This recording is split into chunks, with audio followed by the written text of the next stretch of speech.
What's up, beer drinkers? How y'all doing this week? We got another great show for you again this week. We drink and review some beers from St. Bernardus and by Pizza Port, and they are both winter/Christmas themed. In our beer news, we recapped our Untappd. Untappd has a end of the year recapped, they like to call it. They just put a D at the end of recap.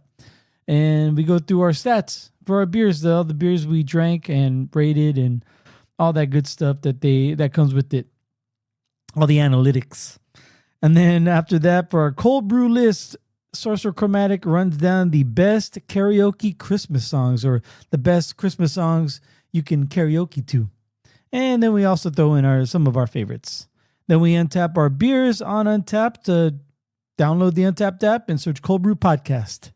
And then for our Drunken Shenanigans, I reminisce a little bit more about Rob Reiner. We talk about the new season, episode 1 of Fallout, and then we talk a little bit about the video game as well.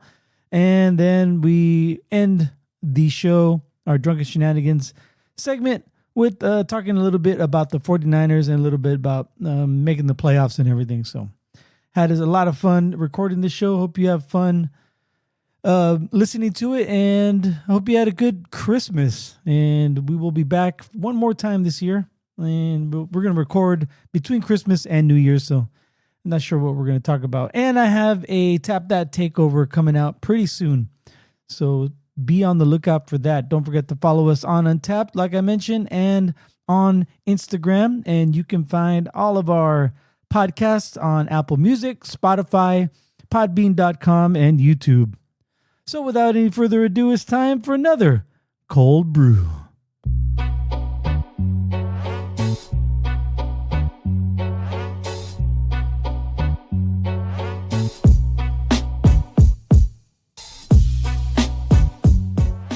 Coming at you pre-recorded from Cöld Brüe Studios, I am Greg. He is Sorcerer Chromatic, and we're here to talk about beer. Yes, we are. How you doing this week, man? Doing well. I mean, let's see. Quick week, I guess, with the holidays coming up. It just seems to fly by. Right. Yeah. Yeah, I agree. I got a quick week next week. I have a 2-day work week, and then I have 5 days off. For you, I have like 2.5. Oh, okay. I go Monday, Tuesday, and then Wednesday they normally let us out a little early, so that's cool. Yeah. And then I'll be off Thursday, Friday. Nice. So yeah, we always get the Christmas Eve and Christmas Day off, but then on Friday, they said that all line hauls, which are the transportation between the service centers, that all is called off. So we just have the city runs, and our service center manager said, hey, you know what? We just have a few city runs. Not sure if we're going to need you guys. So my manager's like, okay, that's all I need to hear. We're not coming in. So yeah, I got 5 days off. Fuck yeah. Well, me. But anyway, so, but we're here to talk about beer. You ready? Yes. All right. So today we have in front of us. Oh shit! I forgot to ask you what you had because I thought we collaborated. But do we have the same beer? No, we don't. Okay, all right. Well, then I have in front of me from our good friends over at St. Bernardus. I have see what they're imported out of Jupiter, Florida, but they are brewed and bottled by BRST Bernard. I want to say Nevada, but I know it's not Nevada because it's NV. Out of, I'm probably mispronouncing this name, Watto, Belgium. So yeah, this is steal my bit. So as I mean, I'm sure everyone's seen St. Bernardus before. People who listen to this probably know their beer, and this is their Christmas ale. So I got the big fucker. I got the 750 milliliter bottle. Got a cork on it. There's farting cork suckers, and so this is a real pop off. Woohoo! What do you got? Hey, real quick, shout out to St. Bernardus Wit. That was one of my first favorite imports when I really got into craft beer. Yeah, I don't think I've ever seen that one. recently anyway. Okay. It's pretty common still. Yeah. Okay. I got from our friends down at Pizza Port Brewing in San Diego, California. Nice. I got their Santa's Little Helper Imperial no Stout. shit. Nice. Yeah. So a classic Imperial Stout brewed with crisp chocolate, roasted barley, and honey malt at 10% ABV. Aromas of dark cocoa, roasted coffee, toffee, and a slight taste of vanilla. The finish lends to hints of sweet crystal malt, warming tones of alcohol, and a touch of hoppy flavor from the Centennial and Cascade hops. So the style is Imperial Stout. Alcohol is 10.0%. Availability in draft and cans from Pizza Port Brewing. And I have a 16-ounce can, so hop off. Very nice. A little write-up on mine. Chris, and I'm gonna pronounce this the way it's written, because it's written in the Queen's or the King's English.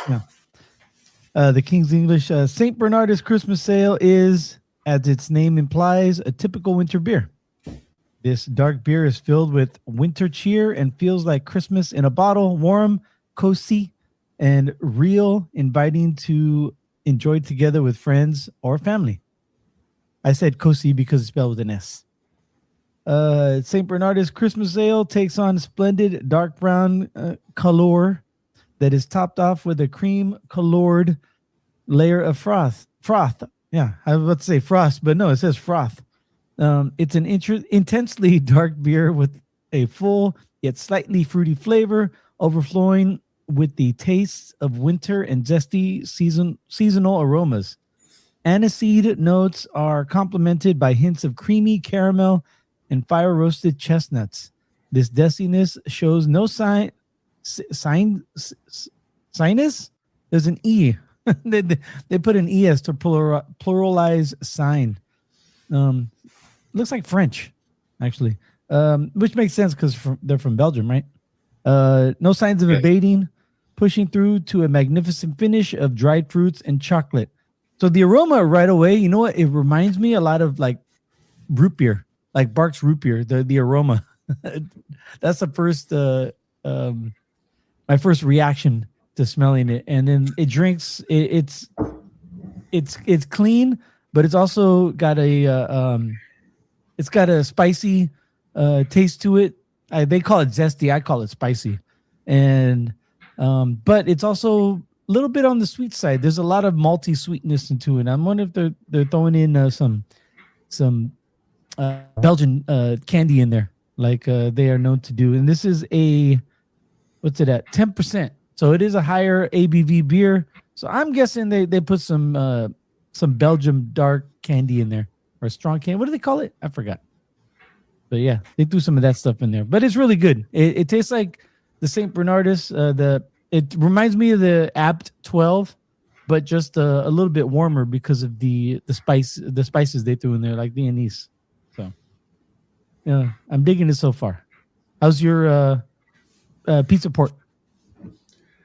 Very imperially. Very nice. Like Michael Imperioli? Yeah, you could say that. I will say that. It's got that. Okay, so it's cold. It's a stout, obviously, and it's got that roasty bitterness, but it's the sweetness is there from the. I don't know if it's the chocolate or the honey sweetness going on. Okay. I think when it opens up, it's going to be spot on to something right up my cup of tea. Very nice. All right, we will rate. Yeah, go ahead. Elephant in the room, or should I say dog in the room? Santa's Little Helper. It's been it was a phrase used before, but of course, obviously, it's owned now by the Simpsons. Lovable dog. Yeah. It's a cool ass greyhound. Yeah. Yeah, been with them ever since. I think Lisa said it best. You got a long dumb name or something like that, but we miss you. It's the one where he ran away. Oh yeah. All right. We will rate our beers later on during our Untappd portion of the show. Don't forget to follow us on Untappd. Search Cöld Podcast and friend us, and we'll friend you back. But right now, it's time for some beer news.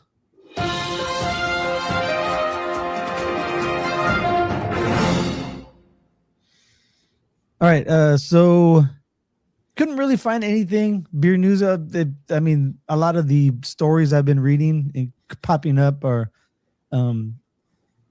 small regional breweries that have closed down, and I can keep going on for days about that, or scaling back, or the AB InBev. We talked about that a couple times already. Them scaling back too, as far as closing some plants. But I'm gonna go with one that we have generated this year, and it's our recap from Untappd, going back on our year in beer. So here is our recap from this year, and these are all of our stats. So our unique drink count. Do you have a guesstimation of how many unique beers check-ins we've had this year? 104.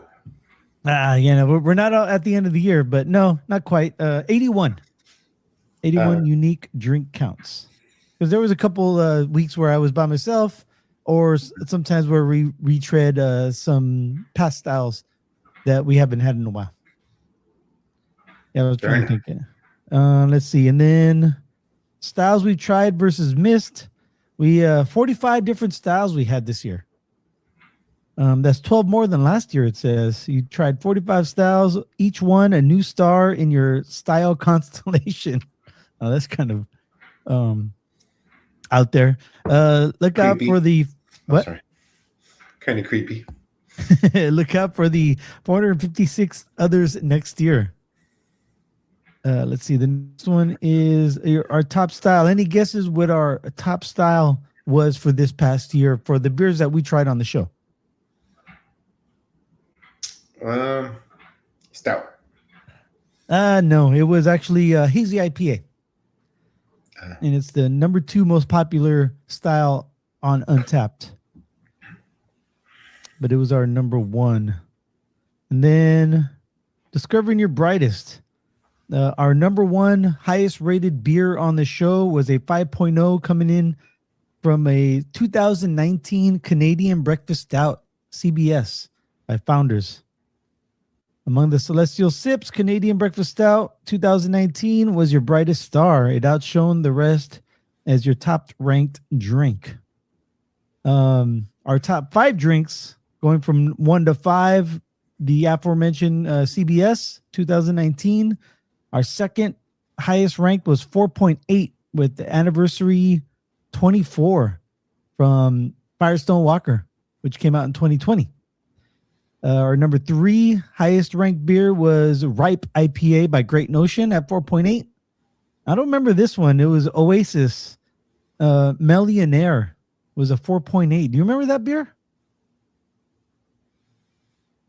No. Yeah, I don't either. And then number 5 was Sticky Monkey 2017 at a 4.5. And I can't click on Oasis Millionaire. Like it's on the app, so you think like if I want more information, I just click on it and it would go to our check-in on it, but it doesn't. Anyway, avoiding the black holes. These are our 3 least, our lowest ranked beers. I should say. Our third lowest was the 1852 Lager from 51 Brewing, 3.5. Also at 3.5 was Island Diaries 2020. And 3.0 was the lowest, was Boatswain Hazy IPA at 3.0. I think that was mine. But, of course, like the last one, I can't click on it to give you more information on when we drank it or what notes we left. Our flavor constellation across our 50th highest ranked check-ins. Hoppy, piney, sweet, smooth, and strong. Let's see. And then... our badge constellation, we had 782 total badges. 80 more we added this year. Our top badge levels, that means the top categories we have rated since the beginning, I guess. I Believe in IPA at level 48. Brewery Pioneer at level 52. Middle of the Road at level 79. Wheel of Styles at level 22. You figured that'd be higher. And then Cheers to Independent U.S. Craft Breweries at level 100. That's because we usually try to go for the microbrews, right? I think so. We try anyway. I mean, we don't do a lot of Bud Lights or Coors Lights. Our next one is our top visiting your top venues. Our top venue is Catalyst Crafted Ales with one check-in, and that's the only one. I think I checked in there once. I don't know why I did, but I did. That was my bad. Unless you secretly flew out to Arizona and went to Catalyst and checked in real quick. I don't be letting my ops knowing where I'd be. Oh, that's right. Just like last week, right? Shh. Yes. 83 check-ins in 8 cities, it says here. And then this one was kind of a fun stat. Which days of the week do we regularly check in at? And according to this one, it's Monday. We have 41 check-ins on a Monday, probably because it goes off East Coast time, and right now it's already Monday because we're recording this Sunday night, so it's already Monday over there on the East Coast. Oh, I get it. And then Sunday would be number 2 at 33 check-ins, and then Thursday with 7 check-ins, because that's probably because when I had to do the show by myself, I would record it on the Thursday before it came out because I like to wait till the last minute. And then 1 check-in on a Tuesday, 1 check-in on a Saturday. So we must have got in right under the wire on one of those Saturdays. And a Tuesday, I think I remember it was like on a Labor Day or Memorial Day, something we did it late night on that day. So it probably rolled over to the Tuesday. Anything else? Oh yeah. This year you drank enough to fill an astronaut helmet, by the way. I don't know if you knew that. Yeah. With all the 83 check-ins, 12 ounces each would equal 996 ounces.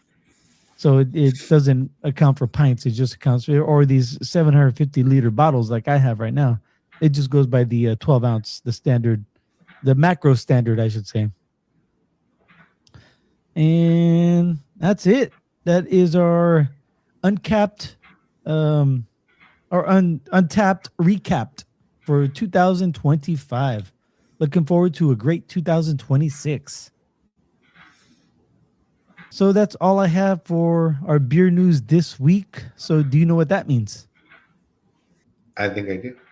It means it's time for everyone's favorite segment on Cöld Brüe, because it's my favorite segment. It's time for the Cöld Brüe List. Keep it real up in the field, all right? All right, I have a quick fun list for this week's show, being close to Christmas. Yeah. You know, a lot of people like to go out for a jolly good time with friends, coworkers, relatives that are back in town. And what is more fun than drunk karaoke? Oh yeah, well, that's a good I'm question. sure there's a lot of things, but that's got to be up there. Yeah. Especially when it was a group of people. So I have just the top 10 list of the best Christmas songs to sing at karaoke. All right, let's hear them. All right. Number 10, Rudolph the Red-Nosed Reindeer. Oh yeah, Classic. you know Dasher and Dancer and all that. Yes, classic kid standard. Yeah. When you sing Rudolph, do you do all the extra, the fillers? Oh, like a light bulb and all that? Yeah. No, I don't. Oh, okay. All right. Go ahead. Number 9, Rockin' Around the Christmas Tree. Oh, that's a good one. That's a fun one. Yeah. The McAllister household sings that one. Yeah, right. They have the party with Michael Jordan. They do. Number 8, The Most Wonderful Time of the Year. Oh, yeah. That's a good one. I think that's a little bit of a show-off song, personally. You have to be a good singer to sing that one. Yeah, there's definitely a range you have to be able to hit. Yeah. Number 7, Walking in a Winter Wonderland. Oh, okay. I just thought it was called Winter Wonderland, but yeah, I know what you mean. Yeah, now I think about it too. In fact, my kids like that one. I guess they heard it, but like they heard like the Pitch Perfect version. So it's Yeah. Snoop Dogg and that Anna Kendrick. Oh, okay. I don't think I've ever heard that one. Huh. With Snoop. Snoop. This guy. Well, here you go. Number 6 is Winter Wonderland. So what the hell's going on? All right. Is this claiming 2 spots in the same list? All right. I know. All right. What are we doing here? Right. Number 5, Jingle Bell Rock. Oh, that's a good one. I always like to sing it's a hell of a time to rock the night away. That's my own little what do you call it? I guess adjustment on that song. Right. Number 7. Oh no, sorry. Number 4. Have Yourself a Merry Little Christmas. Nice. Do you prefer the standard Have Yourself a Merry Little Christmas, or like the slowed down, like meaningful version?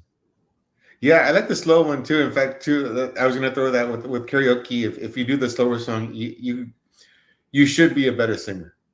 Yeah. True. You need the skill, like a little bit of you gotta move the crowd with your voice. You can't just be a little bit too your charisma is only gonna take you so far. A little bit of talent. Right. Like a little bit of like a crooner, right? Yes. Yeah. And you can do some crowd work on that one too. Walk around the crowd if you have a wireless mic.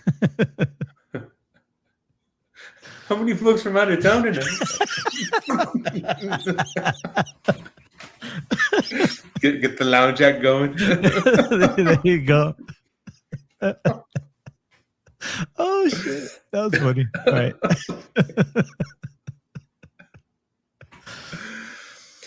Number 3, although if you're singing this song, you might be a little too late. It's beginning to look a lot like Christmas. Oh yeah, that's true. It's here. It's here, bro. Yeah, beginning of December, you could bust that out. Number 2, Jingle Bells. Oh yeah, I mean everyone knows that song. It's like one of the most popular ones, right? Yes. And number 1 on this list for Christmas karaoke, Let It Snow. Okay. Yeah, have you heard that argument that Let It Snow is not a Christmas song? No. Yeah, because there's nowhere in it, or even Jingle Bells. None of them really say anything about Christmas. It's just like a winter song. Both of them. I don't agree. I mean, because I associate Jingle Bells and Let It Snow with Christmas, but if you listen to them, it's not like anything that has to do with Christmas. It's just snowing outside. I guess a lot of these, right? Very nice. What are some of your favorite Christmas songs to sing along with? If they're not on the list, I mean. Oh, the easy ones, like I said, the standard, like Rudolph and Jingle Bells. Yeah. Yeah. Although my kids, they sing a lot too, so they don't like me singing with them because they want to sing. Okay, you overpower them. Your voice is too powerful, dude. It's your lungs. You project too much. I mean, I was thinking, because I've asked my daughter that question, like, what's your favorite Christmas song? And hers right now is Silent Night. She really likes that one. I think she likes the way it's nice and slow and meaningful. And that one really is a Christmas song because it's about, Jesus and all that, and being a nice, and it's nice and calming and everything. It's not it's kind of like the Have Yourself a Merry Little Christmas. It's a nice, puts you in a good mood, or a cozy mood, I should say. Definitely. The opposite of a nice, soothing, cozy Christmas song would be the what's that one Trans-Siberian Orchestra song that they did on The Office? The dun dun dun dun dun dun dun dun dun. Is it Carol of the Bells or something like that? Yeah, but it's like the rock and roll version. Yeah, you're right. It is Carol of the Bells. Oh, But anyway, so yeah, that's like totally opposite because they're all rocking out like they're heavy metal band, right? It was like they're playing air guitar. It was Dwight and Andy, and Dwight's his Cousin? custodian. What's his name? oh, what was his name? I'm blanking now. Is it Is Nate? it Kurt? No. Yeah, I think it was Nate. Okay. I don't, I what do you say? I don't have a hearing problem, but sometimes I can't distinguish between two people talking. Anyway, so yeah, that one's a very chaotic and hectic Christmas song to me, anyway, in my own estimation. But every song for its own place, Yeah. Very good. All right, how's your beer treating you, man? Good. I mean, it's still got a ways to go, but I'm sipping on this one. It's opening up. Big fan of the Imperial Stouts, and this one's got a lot of good. What's the opposite of? Well, I guess it's still balanced, but it starts off with that roasty bitterness, but yeah, it smooths out to sweet, pretty nice. All right, very nice. I have the Santa's Little Helper 2025, right? Or is it because they have a 2024 entry? No, it's 2025. It's this year. Oh, okay. I wasn't sure if you bought it last year and have been saving it. No. Okay. Yeah, Pizza Port Brewing. I remember this week, Santa's Little Helper. That helps because it's a character that's near and dear to my heart. Yes. What would you like to rate this beer at? Oh, geez, we're already rating beers? Yeah. I would I say, know. gosh, I'm gonna give it a 4.25 because I still have to realize that this is just an Imperial Stout. Granted, they are releasing it for the season, but they didn't do anything special. You know what I mean? Like, Yeah. there isn't anything to make this a season, like a specific seasonal themed Imperial Stout. It's just a winter released Imperial Stout, which it works for me. It's got that like I said, that balance of flavor. Mm-hmm. It's and the ABV, although it's there, it doesn't really interfere with anything going on. There's a lot of good flavors going on without the high ABV kind of poking its head out, reminding you it's there. All right. It has an overall rating right now of 4.0. So we're going to give it a little bump right now. None of our friends have rated it. So we are the first of our friends to come in at 4.25. And what notes would you like to leave on it? Like I said, I'm roasty, chocolate, and sweet. Chocolate, sweet. All right, cool. And save and check in. All right, the St. Bernardus is really good. I like it. I'm digging it. It's not my favorite style of beer, the winter warmers, because of the spiciness. I said before, and until my palate changes, I'm not a big fan of spicy beers, and whether it's with just the anise like it has in this one, or black pepper, or even all the way up to habanero, something like that. Not my favorite forte. Not even coriander, even though I love cilantro in my tacos. Not in my beer. But this one's. Yeah. No, I'm just laughing. Oh, okay. I like it in my tacos, but not my beer. Yeah. So I'm gonna give this one a 3.75 because I do enjoy the maltiness of it, but just for me, for my own palate, not a big fan of the spiciness. So let me look it up real quick. There it is, Christmas Ale, and it has an overall rating of 3.86. 10 of her friends have rated it for an average of 4.25. Stasia T, she had it in July. She gave it a 4. Rachel B gave it a 5. Aztec 77 gave it a 3.75. Oh, he's right there with me. Kane M gave it a 3.5. Monica H gave it a 4.25. Let's see, Kane M again with 3.75. Chris Toadman, what's up, Toadman? If you're listening to this, Merry Christmas.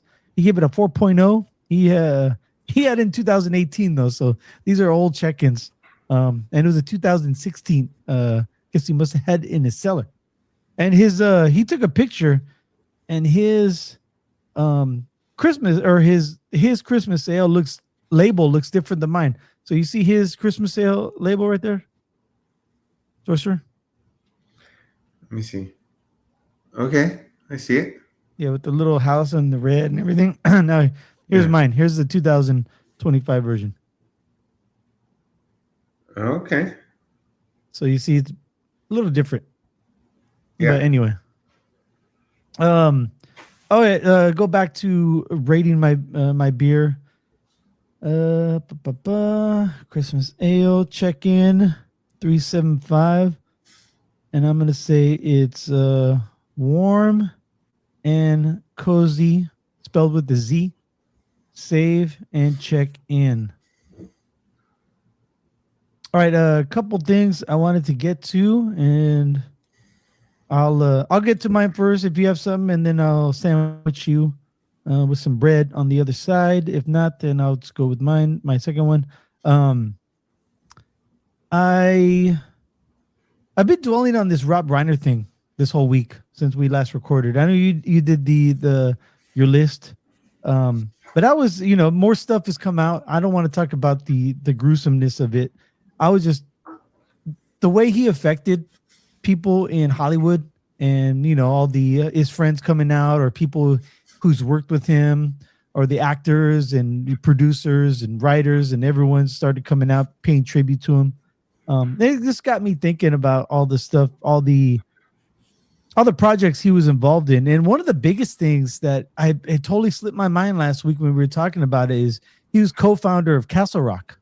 And Castle Rock was they've done movies and TV shows, but I mean, I think one of the biggest projects he's ever been a part of because of Castle Rock, even though he didn't have a direct hand in it, was Seinfeld. I mean, Seinfeld, the show, the TV show. I mean, that's huge, right? It definitely is. I mean, it's one of the most successful shows in sitcom, modern sitcom history. Right. So, I mean, it brought us Festivus, right? That it did. That's in 2 days. So I was going through the some of the stuff he did. I went through his IMDb and also his Wikipedia and everything. Some of my favorites, and I'm not saying this is the top 10 by any means, because if you want to go critically, I'm not a critic. I'm just an average viewer. Some of my favorites by him in chronological order, not my favorite order, but Spinal Tap. We talked about that one. Stand By Me. He was huge in that. I saw a video of like Jerry O'Connell and Will Wheaton and all them talking about what it was like on set with Rob Reiner and how he casted everything. I thought it was a cool little spot. Cool little video I saw on Instagram Reels. Next is The Princess Bride. One of my favorite. I remember showing my daughter that, and then we started swashbuckling after. My name is Inigo Montoya. And then When Harry Met Sally, also Misery. He was the director of Misery. I mean, that's an awesome one. We talked about that one. Also, A Few Good Men. He was the director of A Few Good Men. And Castle Rock Entertainment, like I said, he co-founded that. And some of the projects, like I mentioned, were some of the ones that he was on that I mentioned right now, plus Lord of the Flies. They also produced that one. City Slickers, which was a great one. Oh, that was a good one, yeah. In the Line of Fire was a Castle Rock production. Let's see here. scrolling through because there's a lot. I can name all of them, but it's going to be very. The American President I heard was good, but I haven't seen it. That's the one with Michael Douglas. Striptease. Remember that one? That was Castle Rock. Let's see here. The Green Mile. People love that one. I've seen it a couple times. It's not my jam, but it's still a good movie. I can appreciate it. Miss Congeniality. That's a rewatchable. That one I could watch anytime it's on. I'm tuning in. Let's see. Scrolling through the Polar Express. Talk about Christmas. That's a good one. And let's see. I should have wrote a list instead of scrolling through all these. You know what? Friends with Benefits. That's the one with the what's his name? Justin Timberlake, right? And is it Cameron Diaz? That's a no. That's the Mila Kunis one. That was the answer to the one with Justin Timberlake. Because it was like about it was Timberlake and Mila Kunis. That's right. I'm misremembering stuff. Anyway, that's a good one.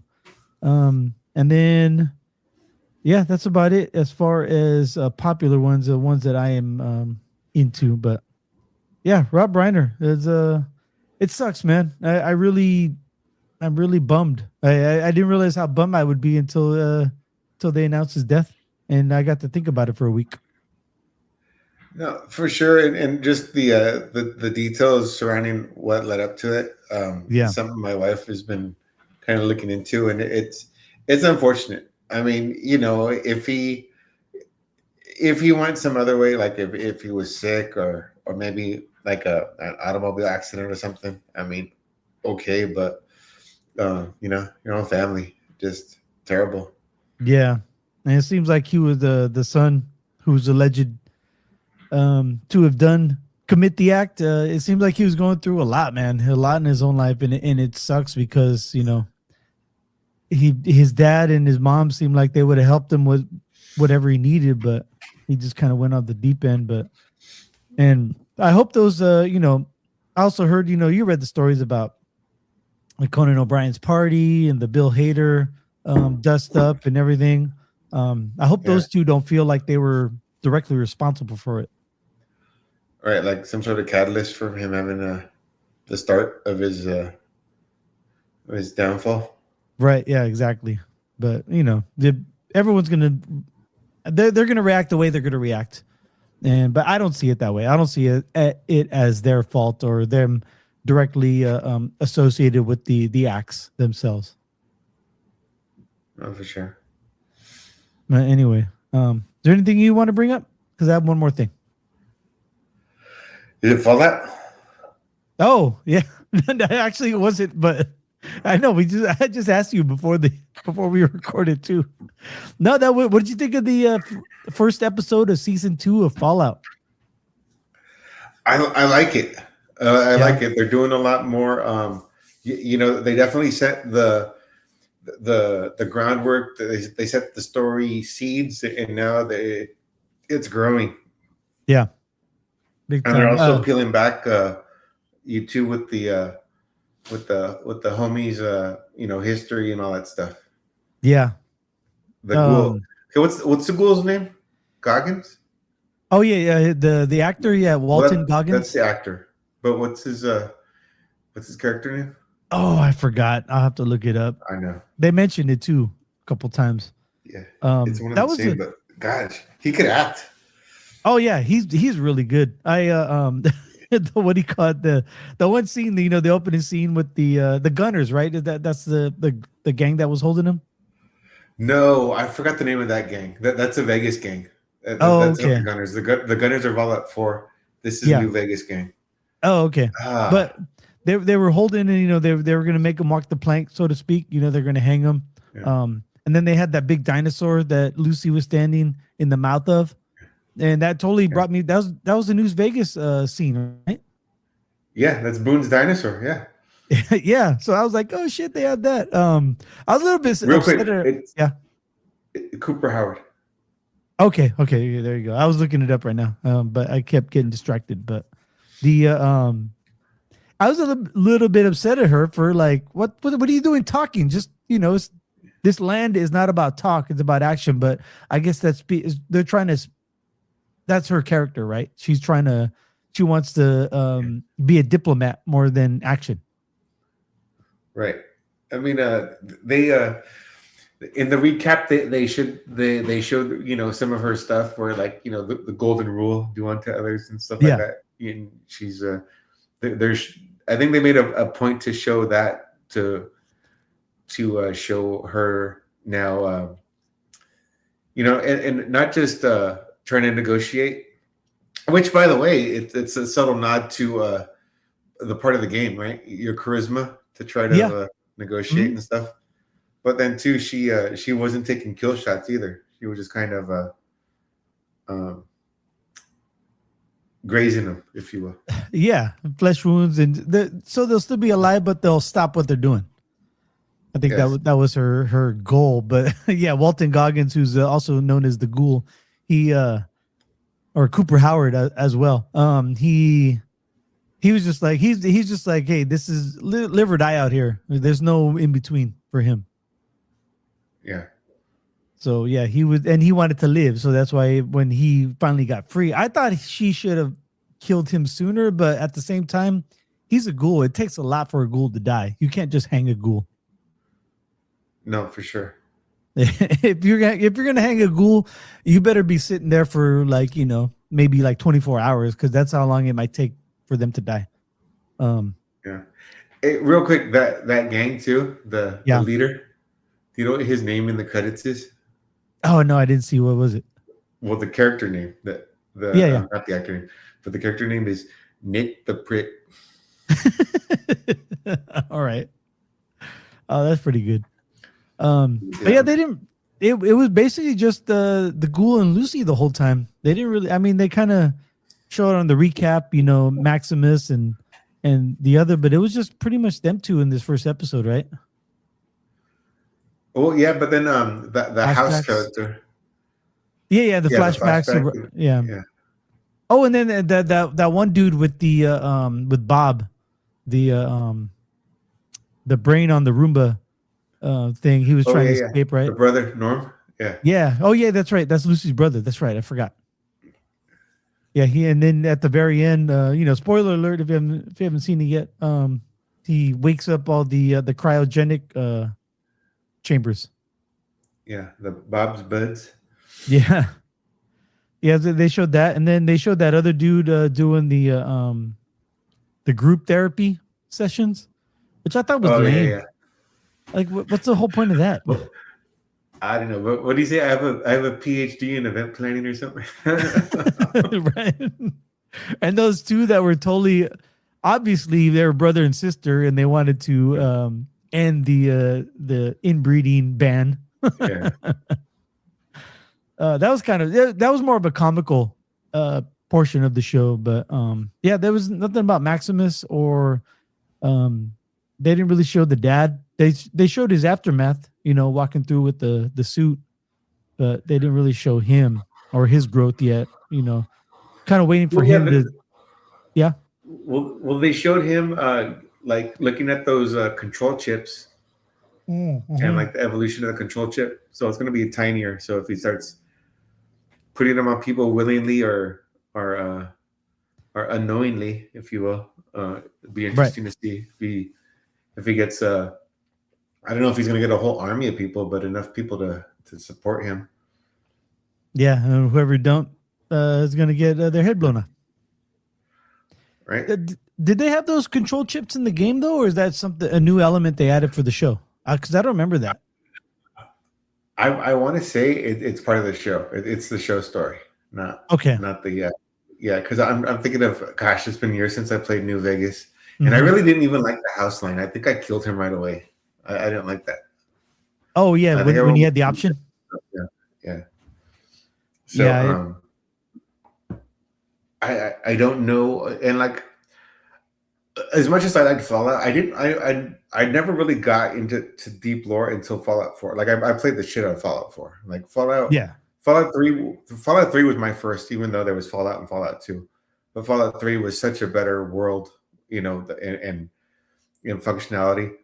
And then New Vegas I liked because it was back on the West Coast. But yeah, there was a bunch of history that I didn't know because I never played the other ones that was brought up again, and that's where people really liked. Yeah. And then Fallout 4 to me was just like the next level. It is huge and crazy. And it went back to Fallout 3 in some aspects. So right. I like that when I got into it. Then I saw some like YouTube videos on the Fallout New Vegas lore and stuff like that. I'm like, okay, I remember that. And that's what that meant.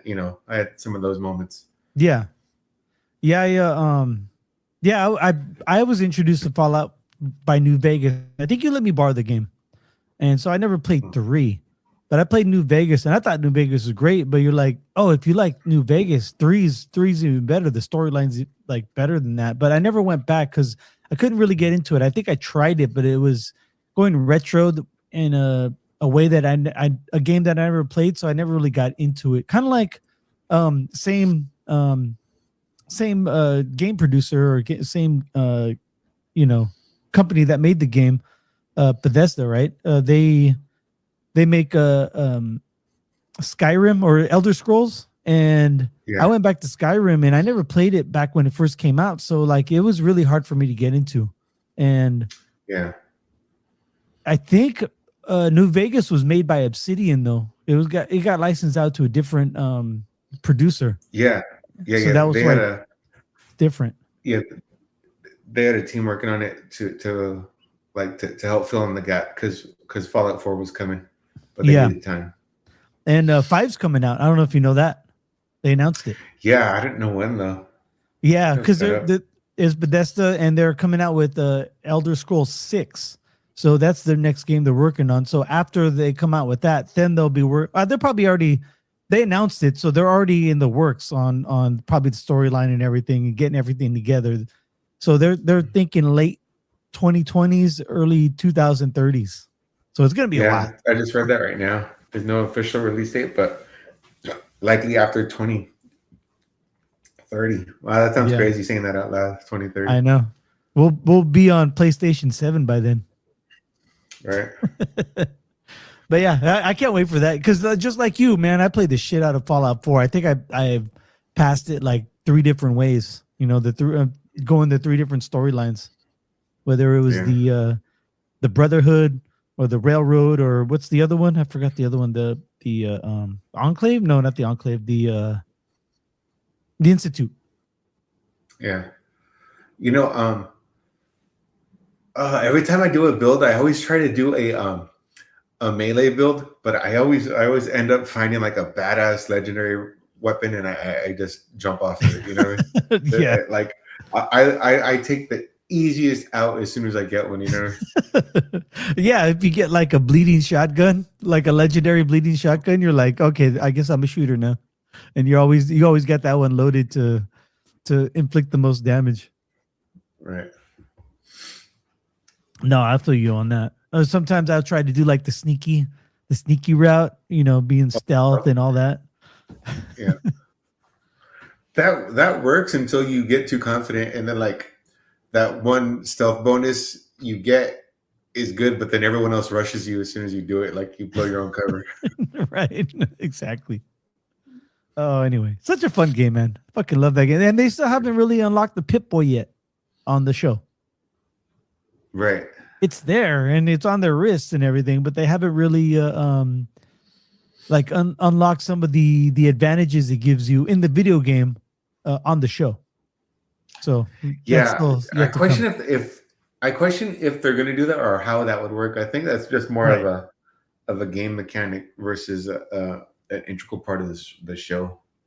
Maybe. Although it would be cool to see, like, I don't know how it would help them aim or whatnot, but yeah, the VATs, right? That's what I want to see. The VATs, how they're gonna come out, utilize that. But it might come sooner or later. Maybe they're waiting. They're waiting for the right time just to make it the most dramatic, most effective, like story point. Yep, good stuff, man. Still got what, like nine more episodes, I think. At least. Yeah. This season anyway. All right. One more thing I want to bring up because they already had a few games. There's only one more football game left in the week 15. Is it 15? 16? 16. No. Yeah, week 16. The 49ers have clinched the playoffs without even playing a game yet. Yeah. I mean, it's one of those that worked that way because of how the scheduling went. Yeah. Don't get me wrong. I get it. The worst you could do is a 7th seed now. However, let's keep it rolling. Yeah, because the best they could do is number 1 seed, and right. Yeah, this because it happened so early. It's not like it was week 18, and it was the very last game, and they were hoping one team lost because that's called backing into the playoffs. This is not backing into the playoffs. This is just like, hey, sucks to be you, but we're out here doing our shit because 3 games left. The Niners would have won at least had to win at least one of them, in my estimation, anyway. With the teams we're playing against, there's got to be one win in there, and so they still would have clinched it regardless if with any help from anybody else. But hey, the way it is, the 49ers are in the playoffs, so that's kind of like easy. So if we do not win out like we want them to, it's not like it's detrimental to the season, and they could just kind of like, all right, probably not going to host a game. So, but that was the one thing I want to ask you was, did you get the email from the season ticket office if you want to buy playoff games? Oh yeah, we got that a few weeks ago.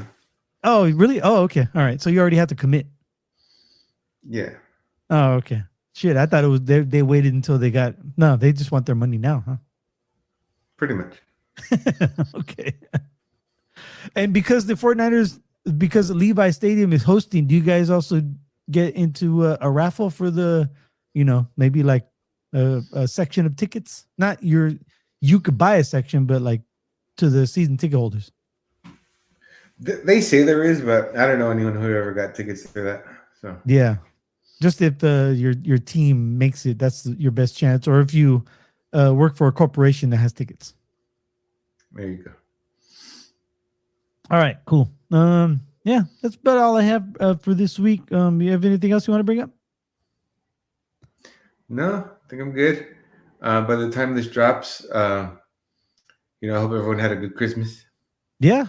Hope everyone has a nice, relaxing Christmas and Happy New Year. Even though I just say that because out of habit, but we'll have one more show before the New Year hits us. Be safe, everyone, and hug your loved ones, and we'll see you next week. So thank you for downloading yet again another cold. I'm a little drunk. I gotta admit the St. Bernardus is hitting me right now.